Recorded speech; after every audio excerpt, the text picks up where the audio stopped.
Olá pessoal, bem-vindo ao canal Investigação e Lei TV. Meu nome é Sandra Di, eu sou advogada e ativista contra o tráfico humano. Toda terça e sexta estou aqui trazendo casos solucionados, casos sem solução e também de desaparecimentos misteriosos.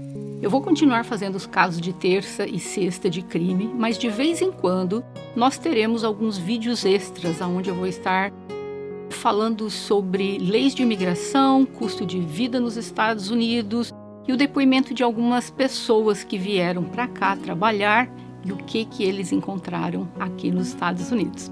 Então, fiquem ligados que de vez em quando um vídeo extra na semana a respeito disso. Se tem alguma das meninas assistindo aqui, se você já trabalhou ou está trabalhando como au pair, por favor, entre em contato comigo. Embaixo está aqui o Instagram do canal e eu falo com você em breve. Mas vamos ao caso de hoje. Essa história é muito famosa nos Estados Unidos, é a história da família Murdaugh. Eles moram em Hampton, na Carolina do Sul. A família Murdaugh é uma dinastia de mais de 100 anos. Eles são milionários. As propriedades onde eles moram, por volta daquela região, fica tudo acima de $1 milhão. Os Murdaughs, eles moravam em uma ilha que pertencia à família há mais de 100 anos. Vamos aqui um pouco da história da família Murdaugh para vocês entenderem o que aconteceu. Randolph Murdaugh foi eleito promotor-chefe em 1920. E a partir daí, os Murdaughs eram nomes conhecidos na Carolina do Sul, à medida que geração após geração eles se tornaram promotores e alguns deles advogados. A família é composta pelo Murdaugh III, o filho dele John, que são advogados, o outro filho Alexandre Sr., conhecido como Alex, era também advogado e também voluntariava como promotor de justiça, casado com Margaret, conhecida como Meg. Vou estar me referindo a ela como Meg e ele como Alex. Na época dos fatos, a Meg tinha 52 anos, o casal tinha um filho, Paul, que na época dos fatos tinha 22 anos, e outro rapaz, Buster. A Meg e o Paul foram encontrados sem vida na propriedade de mais de 1.700 acres da família. Mas antes de chegarmos ao ano 2021, vamos voltar anos anteriores, começando por 2015, e vocês entenderão lá na frente o porquê é necessário contar todos estes fatos. O Randolph Murdaugh Sr., ele foi promotor de 1920 a 1940, depois ele foi substituído pelo filho dele, Randolph Buster Murdaugh, que trabalhou de 1940 até 1986 na mesma posição. O Randolph Murdaugh III trabalhou como promotor de 1986 até 2006. Então vocês podem ver uma família poderosíssima na região.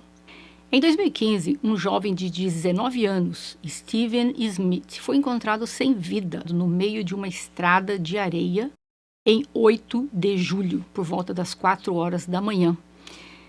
Porém, o Steven, ele tinha um ferimento enorme na cabeça. Seu ombro direito estava parcialmente deslocado e ele tinha cortes e hematomas na mão direita, mas a sua roupa estava intacta e o seu carro foi encontrado a 5 quilômetros de distância do local onde ele foi encontrado. A tampa do tanque estava pendurada. Mantenho esta informação. É como se alguém tivesse aberto a tampa do tanque do carro dele e deixou daquela forma. Então, na época, foi teorizado que enquanto ele estava dirigindo, ele ficou sem gasolina. E ele decidiu caminhar para a casa quando foi atropelado por um carro ou por um caminhão. Eles disseram que não havia como precisar exatamente como ele havia perdido a vida. Primeiro, eles disseram que o carro o atingiu, mas eles não encontraram nada relacionado a isso, porque uma pessoa, quando ela é atropelada, geralmente deixa marcas de pneus do carro, né? Quando o carro tenta frear. Não havia absolutamente nada disso, nem vidros quebrados, nada. Ou seja, o Steven estava ainda vestido, né, com o tênis dele, com o celular no bolso. Um impacto daquela proporção teria, no mínimo, jogado o celular dele fora e, às vezes, até o sapato. Mas ele estava ainda vestindo o tênis e o celular no bolso dele. A mãe do Steve disse que ela tinha celular na época, ele tinha celular também, então não fazia sentido ele andar a pé 3 quilômetros até chegar na casa dele. Ele poderia ter ligado e não haveria razão disso, né? Lembra que eu falei que a tampa do tanque estava aberta? Teria alguém tirado a gasolina do carro do Steven para parecer que ele estava sem gasolina e que aí ele resolveu andar a pé para casa? E propositalmente alguém jogou algum carro em cima dele? Um investigador particular, né, contratado pela família, começou a investigar e, vendo a autópsia, o médico legista disse que o Steven foi atropelado e a pessoa que o atropelou fugiu. Portanto, a polícia não estava convencida disso. Você deve estar pensando, o que isso tem a ver com os Murdaugh? O Steven, de 19 anos, jovem alegre, queria ser médico. Na época dos fatos, ele morava numa pequena cidade e ele era um gay. Então, para uma cidade pequena, isso era uma coisa assim muito diferente, né? E haviam rumores circulando pela cidade que o irmão do Paul, o Buster, estaria intimamente envolvido com o Steven. Teria a poderosa família Murdaugh eliminado o Steven porque não queria que eles caíssem na boca do povo da cidade? A polícia ouviu de 8 pessoas diferentes o nome Buster Murdaugh. Toda vez que alguém perguntava algo do Steve, você sabe do Steve? Sim, sim. Vinha o nome do Buster Murdaugh. Algo interessante ocorreu. O Randy Murdaugh, que é o tio do Buster, ele telefonou para a mãe do Steve e disse que ele era advogado e ele gratuitamente oferecia os serviços dele sem cobrar nada para fazer-se justiça ao Steven. A mãe dele achou isso muito esquisito. Os Murdaugh somente tinham clientes poderosos. Por que ele estava se oferecendo para cuidar de um caso de uma família simples? Estaria o Randy Murdaugh tentando encobrir o que aconteceu com o Steve? Porque o sobrinho dele, o Buster, talvez estivesse envolvido com esse rapaz? Vamos chegar lá. Avançando mais para dezembro de 2018, uma mulher chamada Gloria Sterfield, de 57 anos, que trabalhou como governanta por 20 anos na casa dos Murdaugh, ela foi encontrada sem vida na propriedade deles.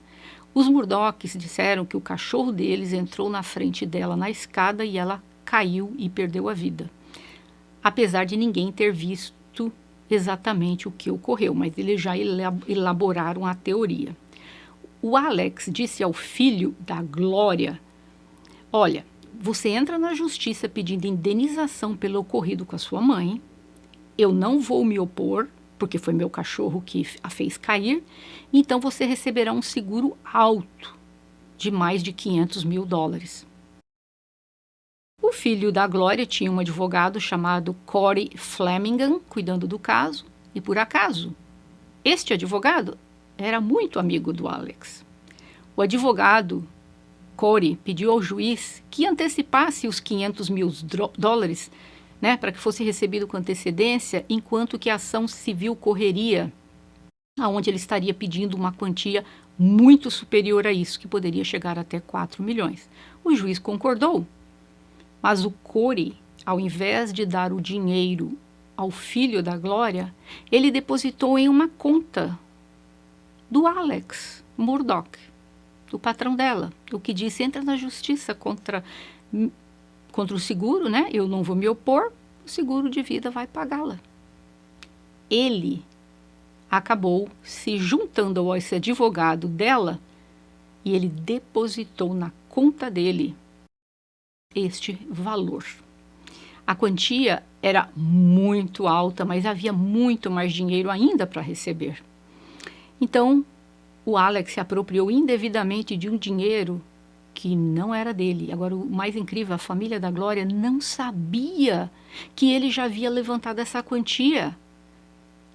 Eles não sabiam disso. Olha isso. O advogado da Glória, que depositou na conta do Alex, teve a carteira de advogado cancelada. E ele foi preso e indiciado por mais de 30 crimes. O Alex também foi, mas eu chego lá ainda, né? Nós estamos contando aqui pela ordem de tempo. O Paul Murdaugh, o filho do Alex, ele foi indiciado porque em 2019, uma jovem de 19 anos chamada Mallory, ela perdeu a vida quando estava no barco do Paul. Eram 3 casais de namorados, estando o Paul com a namorada dele, Morgan, a Millie com o namorado Connor e o Anthony com a namorada Mallory. O Paul estava embriagado e os amigos não queriam que ele dirigisse o barco e ele insistia dizendo: o barco é meu, só eu dirijo. Ele, enquanto dirigia o barco, eles iam parando nos bares ao redor das marinas e bebendo, e bebendo, e bebendo. Então, já tinham parado ali em 3 bares. E a namorada do Paul falou para ele que ele parasse de beber. E ele deu um tapa nela, na frente de todo mundo, e cuspiu nela. Todos ficaram ali chocados, né? Todos eles filhos de pessoas de famílias muito famosas, conceituadas também na região. A Mallory, ela estava sentada no colo do namorado dela, na parte de trás do barco. E o Paul estava em alta velocidade, então o barco dele se chocou com uma ponte e a Mallory foi arremessada na água. O Paul também caiu na água, mas ele retornou para o barco. Os amigos disseram que ele estava tão embriagado que ele havia tirado toda a roupa dele antes, estando apenas de shorts. O namorado da Mallory começou a gritar com ele, porque a namorada dele havia caído na água e ninguém estava achando. Então, um rapaz que estava no barco, junto a um dos amigos lá, acabou quebrando o queixo. O Paul teve umas escoriações também. Todos eles foram levados para o hospital. E no hospital coletaram sangue e viram que o Paul estava 3 vezes acima do limite permitido enquanto ele estava dirigindo o barco, e a Mallory não tinha sido encontrada. Enquanto ele estava no hospital, a polícia estava interrogando-o, mas aí chegou o pai e o avô e disseram: vocês podem parar por aqui, se tiver alguma pergunta será para nós que somos os advogados do Paul. Ou seja, né, pai, né, avô, ali já se identificando como advogado dele. A polícia liberou o Paul após o hospital, o que é um comportamento incorreto da polícia, porque em caso de embriaguez, uma pessoa que estiver dirigindo, seja um carro, qualquer coisa, um barco, essa pessoa precisa ser presa. Mas claro, sendo um Murdoch, meio que deixaram para lá. O corpo da Mallory foi encontrado 7 dias depois. Passou ali pelo menos 2 a 3 meses para que o Paul fosse acusado do ocorrido, e todo mundo começou a achar: nunca vai ser sendo um Murdoch. O absurdo foi a defesa dele alegando que não era ele que estava dirigindo o barco, sendo que foi ele mesmo que disse à polícia que ele estava dirigindo o barco e as demais pessoas que estavam no barco. E o Paul se declarou inocente. O processo estava se arrastando lentamente, quase 2 anos, né? Após sem decisão final, ainda, ele poderia até pegar 25 anos de prisão por isso. O Paul começou a receber, segundo ele, algumas ameaças, mas nunca se soube quem estaria fazendo essas ameaças, se a pessoa que estava falando sempre se referia ao que ocorreu no barco em 2019. Não se tem ideia de quem estaria fazendo essas ameaças para o Paul. O Paul ficou na casa dele nesses 2 anos aguardando o julgamento. Foi fixada uma fiança de $50 mil, né? Claro que o pai pagou. E eis que em junho de 2021, antes ainda da prisão dele e tal, uma chamada foi feita pelo Alex, o pai do Paul, para a polícia. E eis que ele diz: encontrei minha esposa e meu filho sem vida. A Maggie e o Paul tinha 22 anos na época, foram encontrados na casa deles e eles já estavam, como eu falei antes, sem vida. E eles estavam perto de um canil que eles têm na propriedade, que é meio afastado da casa. Isso era por volta de 9 da noite. Estranho, né? Por que estaria a mulher e o filho perto de um canil?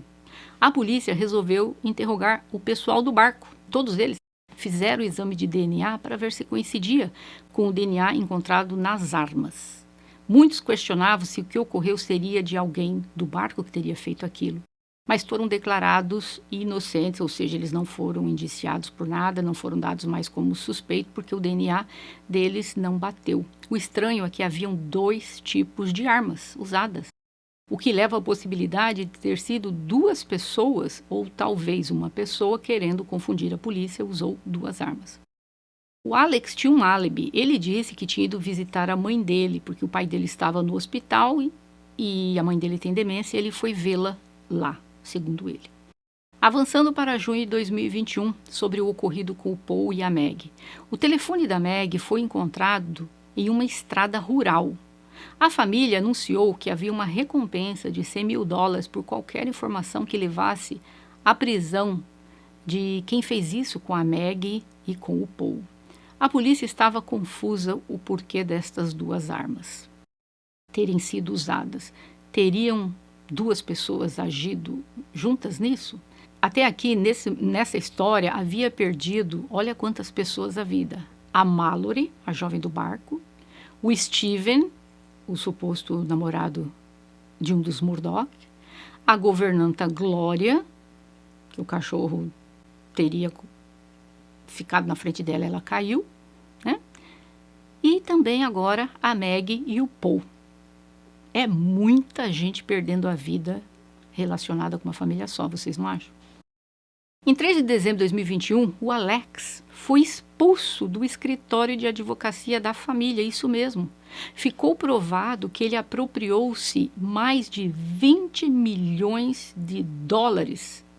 que seriam dinheiro dos clientes que o escritório tinha recebido, né? E eles teriam que repassar para os clientes este dinheiro. Quando eles descobriram que $20 milhões haviam desaparecido, eles expulsaram o Alex do escritório, quando ele descobriu isso. Mas existe uma coisa aqui muito interessante. Ele disse que no dia que ele estava... mais uma coisa assim absurda. Ele disse que ele estava dirigindo para casa, né? No dia 4 de setembro, num sábado. Então, um dia depois que ele havia sido demitido, tá? Ele estava dirigindo para casa e ele pegou um caminho muito deserto. Ele disse que era por volta da 1h30 da tarde, ele parou na estrada para trocar o pneu do carro e ele estava parado assim no acostamento da estrada, então o carro passou por ele e o carro retornou e a pessoa desceu do carro e atirou nele e fugiu. Ele ligou para a polícia dizendo que ele estava ferido e ele foi levado de helicóptero, né, até um hospital com um ferimento na cabeça que foi superficial. As autoridades disseram que quando chegaram ao local, encontraram um dos pneus do carro dele cortado e não furado. Ele tinha falado que o pneu estava furado, lembram? Estava cortado. E eis que a polícia recuperou a faca que havia sido usada para cortar o pneu do carro do Alex. Adivinha de quem era a faca? Do Alex. Ele disse que alguém estava tentando incriminá-lo e jogou essa faca lá, somente para confundir a polícia. Ele entrou em um centro de reabilitação para pessoas que usam substâncias ilícitas.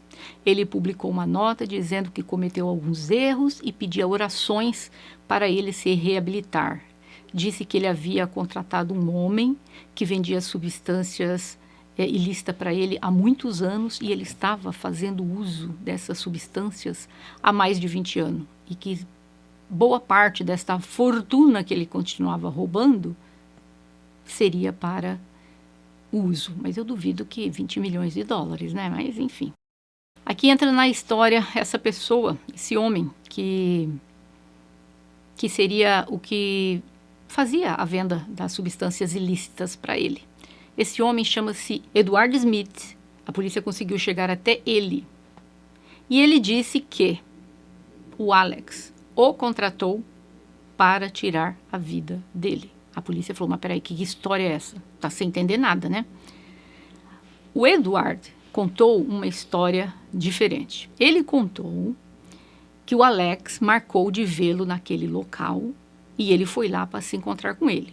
Chegando lá, o Alex pediu para ajudá-lo a tirar a própria vida. E ele disse que uma vez que ele não estivesse mais vivo, o filho dele, o Buster, receberia $10 milhões do seguro dele. E ele disse que ele não aceitou. E o Alex apontou a arma para si próprio.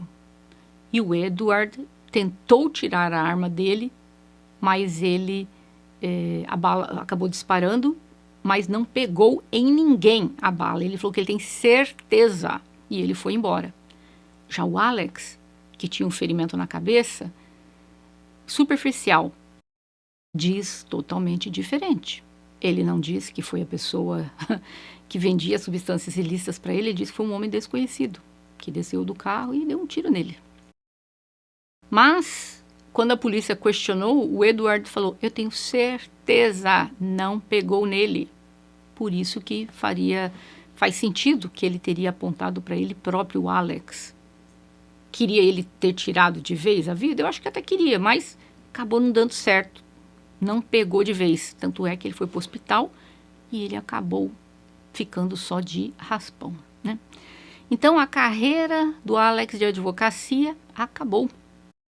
E a Corte Estadual disse que ele não poderá mais ser voluntário como promotor. No estado dele, o promotor é diferente dos demais estados. Lá, advogados podem voluntariar para trabalhar em um caso ou outro da promotoria. Então, ele era advogado e ele também era voluntário como promotor da região.